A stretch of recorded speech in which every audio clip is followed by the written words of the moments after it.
সুপ্রিয় দর্শক, আসসালামু আলাইকুম। আপনাদের সবাইকে স্বাগত জানাচ্ছি এখনকার আলোচনায়। আপনাদের সঙ্গে আছি আমি সিরাজুল ইসলাম। দর্শক, ইরান গত রাতে জর্দানে মার্কিন ঘাঁটিতে আবার হামলা চালিয়েছে। এদিকে সৌদি আরব এবং আমেরিকা ইরান সমর্থিত প্রতিরোধকামী সংগঠনের উপরে হামলা চালিয়েছে। সৌদি আরব অভিযোগ করেছে ইরাক থেকে তাদের তেল ক্ষেত্রের উপর হামলা চালানো হয়েছে।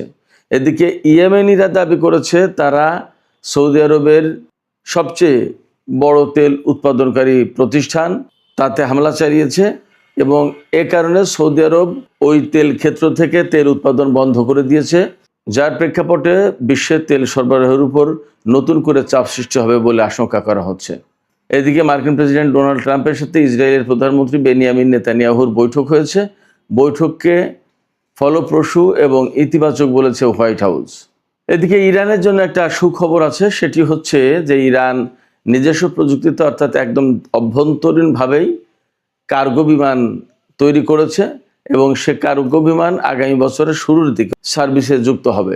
আর একটি খবর ছিল, সামাজিক যোগাযোগ মাধ্যমে দেখলাম মার্কিন একটি ঘাঁটি থেকে একটি হেলিকপ্টার আমেরিকার একজন জেনারেলকে নিয়ে ওড়ার কিছুক্ষণ পরেই তাতে ক্ষেপণাস্ত্র হামলা হয়েছে এবং ওই হেলিকপ্টারটি একদম ধ্বংস হয়ে গেছে। সুপ্রিয় দর্শক, এই বিষয়গুলো নিয়েই এখনকার ভিডিওতে আলোচনা করব। আশা করি আপনারা শেষ পর্যন্ত সঙ্গে থাকবেন, আর ভিডিও ভালো লাগলে লাইক কমেন্ট শেয়ার করবেন এবং চ্যানেলটি সাবস্ক্রাইব করে সাথেই থাকবেন। দর্শক, চলুন বিস্তারিত আলোচনা করি। ইরানের আইআরজিসি অর্থাৎ ইসলামী বিপ্লবী গার্ড বাহিনী তারা জর্দানের মুওয়াফাক আল সালতি বিমান ঘাঁটিতে গত রাতে হামলা চালিয়েছে। অন্তত 3টি ব্যালিস্টিক ক্ষেপণাস্ত্র দিয়ে হামলা চালিয়েছে।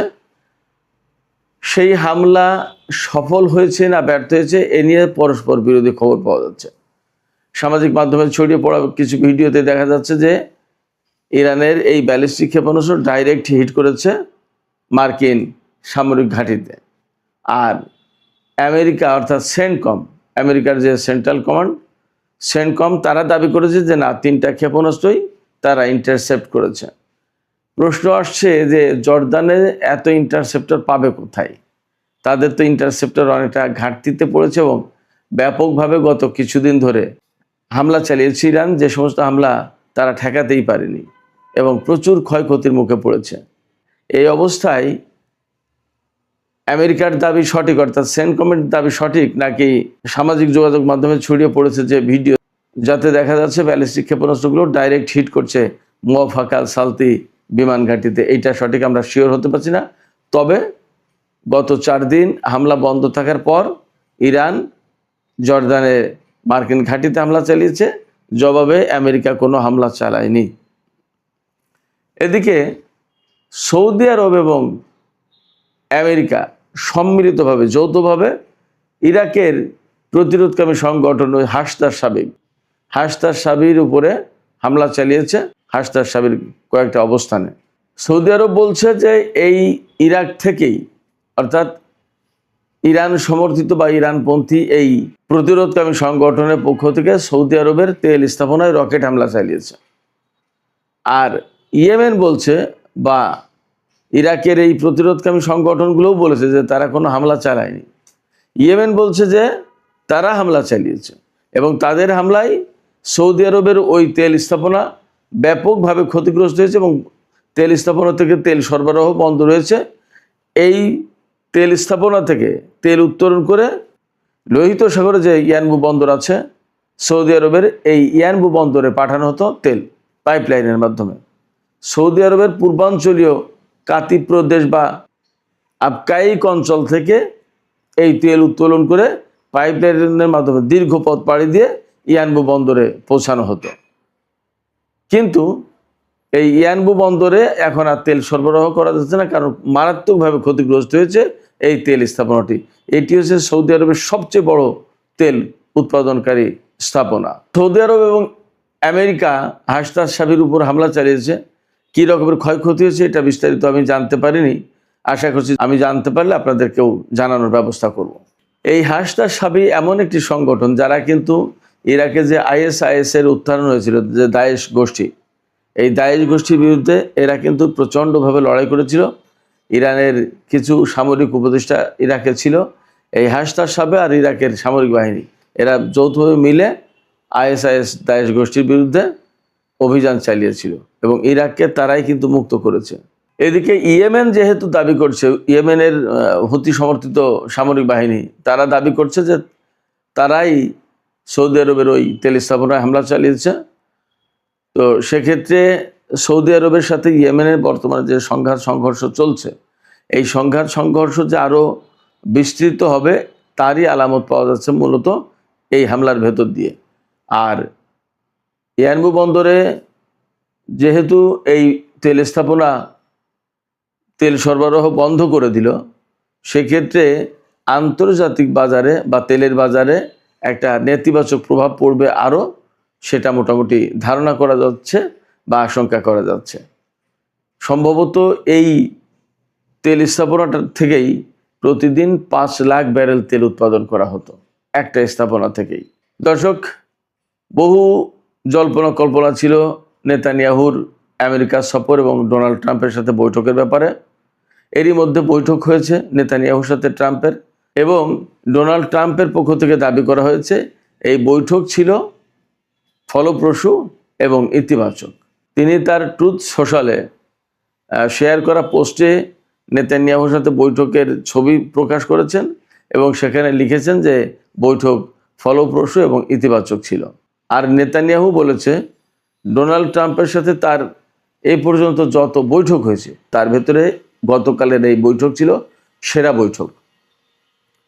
ডোনাল্ড ট্রাম্প বলেছেন অনেক গুরুত্বপূর্ণ বিষয় নিয়ে আলোচনা হয়েছে। জানি না আমরা কী নিয়ে আলোচনা হয়েছে, সেটা এখনও প্রকাশ করা হয়নি। তবে অনেকেরই ধারণা তো এমন ছিল, বা আমরাও অনেকেই এভাবেই ভাবছিলাম যে ডোনাল্ড ট্রাম্পের সাথে নেতানিয়াহুর এই বৈঠক হবে এবং সেখানে নেতানিয়াহু ডোনাল্ড ট্রাম্পকে ইরানের বিরুদ্ধে চূড়ান্ত অভিযান বা চূড়ান্ত হামলার জন্য তিনি হয়তো চাপাচাপি করবেন বা উস্কানি দেবেন। জানি না কি হয়েছে, তবে ডোনাল্ড ট্রাম্প গতকাল যা বলেছিলেন তিনি যদি তাতে স্থির থাকেন তাহলে হয়তো আমেরিকা ইরানের বিরুদ্ধে হামলায় আর জড়াবে না। গতকাল জর্দানে হামলা করার পর, ইরান যে হামলা করেছে তারপর আমেরিকা কিন্তু কোনো জবাব দেয়নি। আসলে আমরা একটু অপেক্ষা করি, পরিস্থিতি আসলে কোন দিকে যায় দেখি। এখনই চূড়ান্ত কথা বলা যাচ্ছে না। আরেকটি গুরুত্বপূর্ণ খবর আছে, এটা ইরানের জন্য সুখবর বটে। ইরান বেশ কিছুদিন মানে গত কয়েক বছর ধরে চেষ্টা করছিল কার্গো বিমান তৈরি করা নিজেরা অভ্যন্তরীণভাবে।